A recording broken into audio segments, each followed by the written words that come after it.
It's not just the few moments that you stand at the Everest Base Camp marker and have your picture taken, or from Kalapatar looking across at Everest with Everest in the background of your photograph.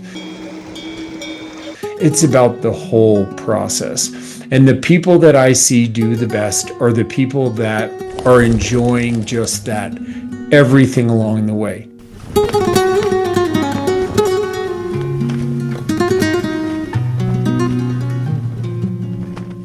Hi, this is Dean with the Worldwide Trekking YouTube channel, and today I'm talking about Mount Everest Base Camp. And I have been guiding Mount Everest Base Camp treks for, 20 years, and lots of group, hundreds of people, into Kathmandu, up to Lukla, all the way into base camp and back safely. We've seen all different types of experiences and lots of different types of people, men, women, old, young, and everything in between. And I wanted to share with you a little bit today on who does the best. I think there's a few things that come into play when people are going to trek to Mount Everest Base Camp.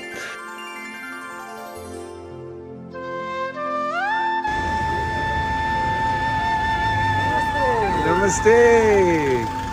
You're coming into Nepal, the foreign area. It's a developing country. There's a lot of things going on. So no matter who you are, it's a good idea to make sure that you follow the gear list properly and that you've prepared for your adventure. Training is really important. The better you feel, the more fit you feel, the healthier you'll stay, and the more you'll enjoy the trek along the way. So people that have prepared themselves physically function better mentally. So when things get difficult, when the trek gets long, they're more adapt to feeling like they prepared, and mentally they stay stronger.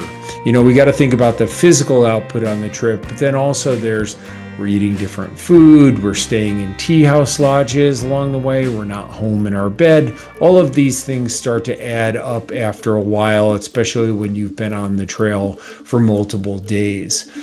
That being said, the same goes for people on the trek that are different in the way they look at things.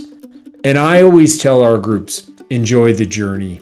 And the people that I see do the best are the people that are enjoying just that, everything along the way.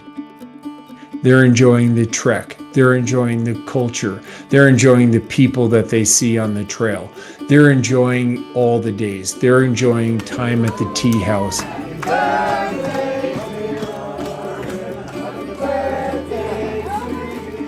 These are the people that do the best. The people that I see that struggle more often maybe haven't prepared coming into the trek. They're not physically prepared as much and that kind of thing. And they are the type that, and we all wear them, a watch on our hand or our phone in our pocket that tells us how far we've gone and how many steps and all that stuff. But the people that I see struggle more are people that are saying, like, we're going 6 miles today, and at every break they're kind of saying, like, oh, 3 more miles to go. Oh gosh, I've got 2 more miles to go, or whatever it is. They're kind of looking in the beginning of the day and during the day at the finish line. And instead of just kind of going at their own pace, enjoying all the sights around them, enjoying the little villages we pass through and stopping for tea along the way, instead of enjoying the process, they're thinking in their mind, when is it all going to be over? Like, this day is hard, and when is it going to be over? If you take your time and you just get up early and you get started and you go at a nice, slow, steady pace along the way, you stop for a break, you have some water, you drink some tea, you have a snack, you continue on, you have lunch, you'll make your way to that next village, and one village at a time, you'll make your way up. You'll do your rest days, you'll continue up, and soon enough, you'll be into that highest village in Gorg Shep. That being said, as we get up into the more remote areas, above, say, Farache, 14,000 feet and above, where we're above the tree line, where life is a little more rugged on the environment. It's also a little bit more rugged and rustic in the tea houses. You have to just kind of make sure that you have the gear to stay comfortable. You set up your sleeping bag in your room and you're comfortable, and everything will feel better to you. Understand that in those upper few days, the goal is to make your way into Mount Everest Base Camp, to make your way up Kalapatar with amazing views of Mount Everest and Lhotse and Nuptse and the surrounding mountains, right? So if you can just prepare yourself to understand that life up there is a little more difficult, you might not feel 100%. You might struggle a little bit with the altitude, have a little headache, not have a huge appetite, all these normal things that happen at higher altitude. It's going to help you understand that what is the goal?